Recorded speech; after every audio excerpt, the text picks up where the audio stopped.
चलिए आगे बढ़ते और बात कर लेते हैं प्रधानमंत्री नरेंद्र मोदी के दौरे की, जहां मध्य प्रदेश में एक बार फिर से प्रधानमंत्री चुनावी हुंकार भरते हुए नजर आएंगे। खरगोन और धार जिले में जनसभा को संबोधित करते हुए नजर आएंगे।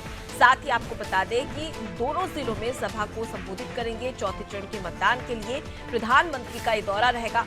13 मई को चौथे चरण का मतदान होगा और बीजेपी प्रत्याशी के समर्थन में वोट की अपील भी प्रधानमंत्री नरेंद्र मोदी के द्वारा की जाएगी। चलिए इस खबर पर ज्यादा जानकारी के साथ में दुर्गेश का रुख कर लेते हैं। दुर्गेश, प्रधानमंत्री अब चौथे चरण में चुनावी हुंकार भरते हुए एक बार फिर से मध्य प्रदेश की धरा पर नजर आने वाले हैं। क्या शेड्यूल रहेगा, पूरा विस्तार से बताएं। सुरक्षा के पुख्ता इंतजाम किस प्रकार से किए जा रहे हैं?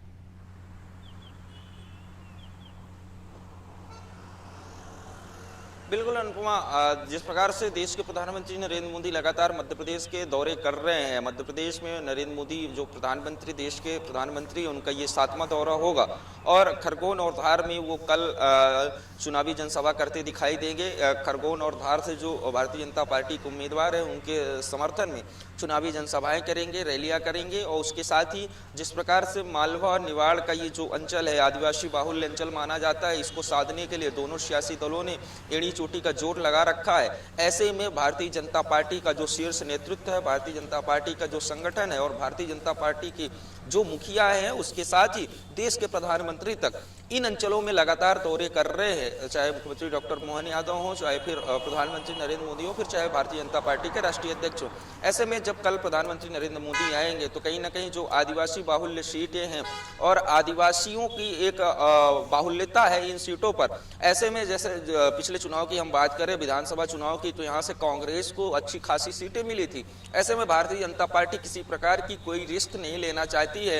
यही वजह है कि देश के सबसे लोकप्रिय भारतीय जनता पार्टी के जो नेता है और देश के प्रधानमंत्री नरेंद्र मोदी, उनका दौरा प्रस्तावित हुआ है। वो कल यहाँ पर चुनावी जनसभा करते दिखाई देंगे। अगर हम बात करते हैं सुरक्षा के, तो सुरक्षा के पुख्ता इंतजामात है। जो एसपीजी की टीम है वो पहुंच गई है खरगोन और धार और बाकायदा वहां की जो सुरक्षा व्यवस्था है उसका जायजा ले रहे हैं। मंची व्यवस्था से लेकर स्वागत का जो पूरा कार्यक्रम है, हेलीपैड से लेकर के मंच तक आने जाने का जो पूरा रोड मैप है और पूरा जो शेड्यूल है वो पूरे एसपीजी के कंट्रोल में है। और एसपीजी लगातार सुरक्षा को देखते हुए पूरी तरीके से सावधानी बरत रही है। लेकिन जब प्रधानमंत्री नरेंद्र मोदी कल चुनावी जनसभा हुंकार भरते नजर आएंगे और चौथे चरण के यहाँ पर चुनाव होना है, ऐसे में अब सबसे बड़ी बात यही होगी देखने वाली कि किस प्रकार से जो आदिवासी मतदाता हैं, आदिवासी वोटर हैं, वो भारतीय जनता पार्टी किस प्रकार से अपने पाले में उनको लाने में सफल होगी। क्योंकि अगर हम बात करें पिछले कई सालों से,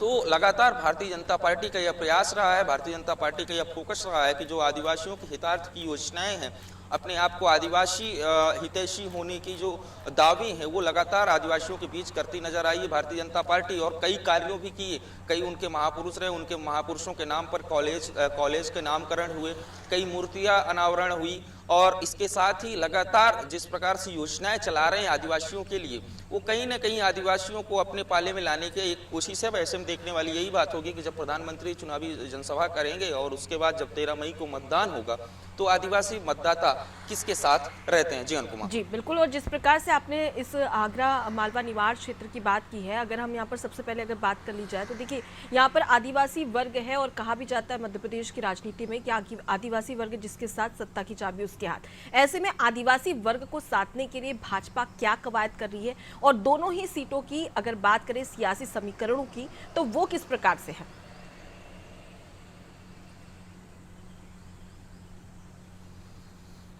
देखिए अनुपमा, यहाँ पर जो है कांग्रेस हो चाहे भारतीय जनता पार्टी हो, दोनों दल जो हैं वो आदिवासियों को अपना उम्मीदवार बनाते हैं और आदिवासियों पर ही भरोसा जताते हैं। यही वजह है कि जो तमाम हम बात करें कांग्रेस की तरफ से, तो कांग्रेस भी लगातार जो कांतिलाल भूरिया है, उनके स्टार प्रचारक भी हैं, चुनाव भी लड़ रहे हैं, उन पर भरोसा जताया है। तो भारतीय जनता पार्टी ने नए चेहरों को मौका दिया है। ऐसे में जो आदिवासी बाहुल्य सीटें हैं, यहाँ पर केवल एक फैक्टर चलता है, आदिवासी चूंकि बाहुल्यता में है। ऐसे में दोनों दल केवल एक फैक्टर पर ध्यान रखते हैं कि कौन से दल कितना हावी पड़ेगा आदिवासियों पर, आदिवासियों के हितार्थ की जो योजनाएं चला रही हैं, चाहे भारतीय जनता पार्टी हो फिर चाहे कांग्रेस पार्टी हो, लगातार एक दूसरे पार्टी पर हमलावर रहती हैं और आदिवासियों को अपने पाले में लाने की कोशिश करती हैं। यही वजह है कि आदिवासियों के साधने के लिए तमाम जो इन दावे हैं, तमाम जो वादे हैं, वो लगातार हर मंच से सुनाई देते हैं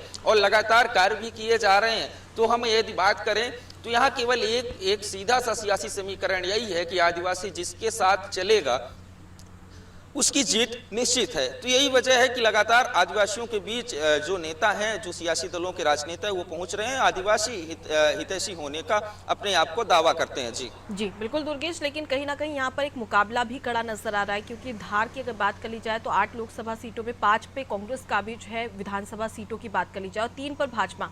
ऐसे में कड़ी टक्कर यहाँ पर कांग्रेस देती हुई भाजपा को नजर आ रही है। लेकिन धार में जिस प्रकार से अगर बात कर ली जाए तो कई सारे मुद्दे, चाहे भोजशाला की एंट्री होने के बाद में बीजेपी को यहां पर कहीं ना कहीं एक पक्ष में जाता हुआ वोट बैंक भी नजर आ सकता है। लौटूंगी आपके पास में, आगे भी आपसे खबर पर अपडेट लेंगे। तो देखिए, 2 सीटों की बात कर रहे थे जहां पर प्रधानमंत्री खरगोन और धार जिले में चुनावी हुंकार भरते हुए नजर आएंगे और इसी को लेकर भाजपा की ओर से तमाम जो तैयारियां हैं वो की जा रही है।